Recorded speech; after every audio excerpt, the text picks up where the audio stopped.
If you asked me what I learned from my mother, I think this would be it.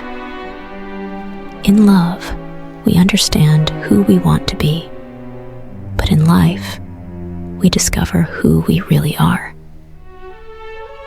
At the very beginning of my memory, my mother used to be a very happy person. We would always sunbathe on the grass in our neighborhood. When I lay on her lap, she would gently tickle my ears with her hair. We would also go together to the neighborhood entrance to buy stinky tofu and mutton skewers. And every time I came back with the mutton skewers, the freshly fried 20 pieces of stinky tofu would be left with only an empty box with my mother's bright smile. We were so happy back then. Sometimes, I even felt that she was more like a child than me. In elementary school, many afternoons when I went home from school for lunch, she hadn't even woken up yet. Believe me, as the child of a journalist, I strive for every statement I make to be backed by credible and verified sources. Everything I've said is absolutely true and based on my own observations. Joyful moments are fleeting, as if bound by invisible laws of time.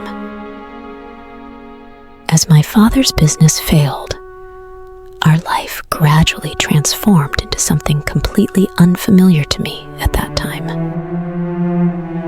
As if following a cliched script, as soon as there's a problem at work, there's immediately a problem at home, without any gap.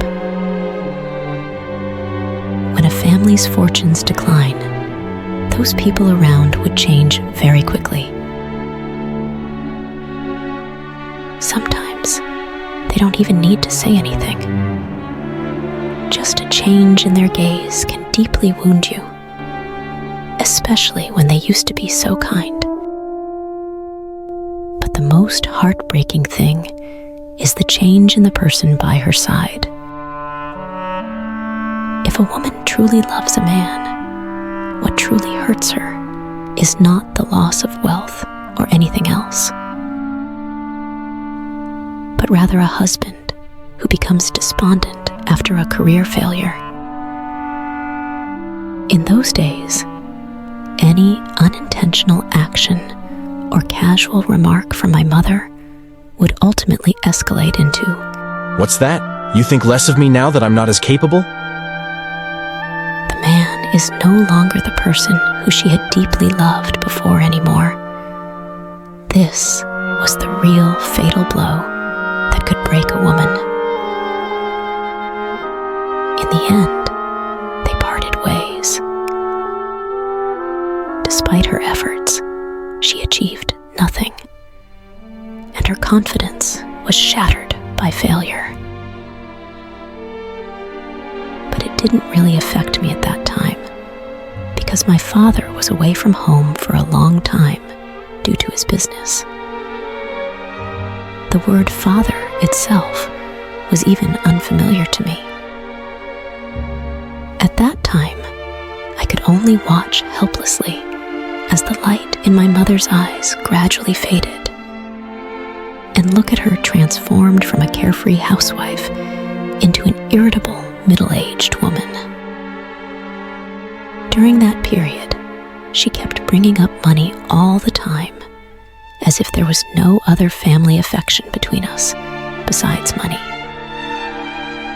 I know many sensible children understand their parents' difficulties from a young age and are considerate of them.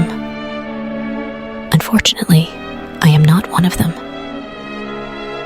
I started to complain to her frequently, blaming her for neglecting my feelings in pursuit of money.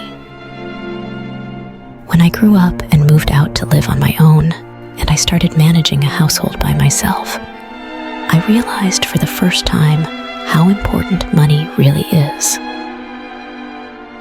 She used to say, "You'll understand when you grow up."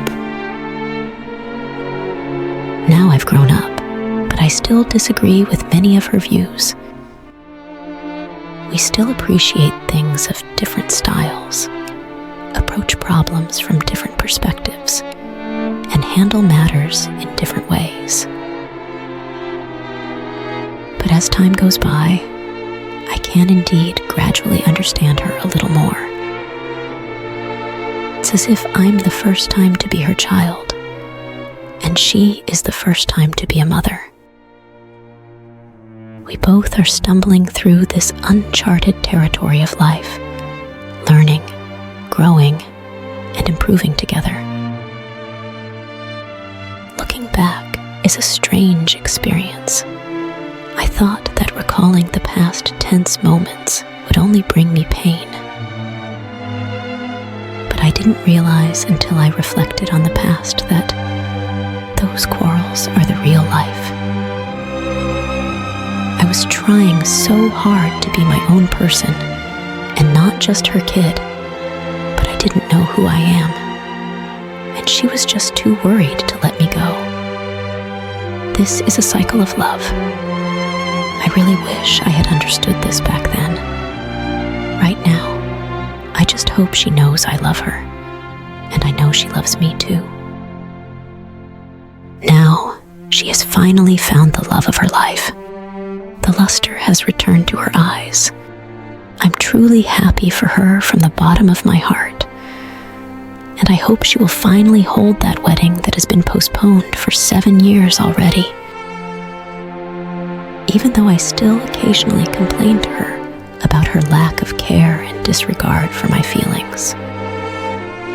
But in the end, what I remember most are not the moments of contention, but rather the beautiful memories. Love. That's all I remember.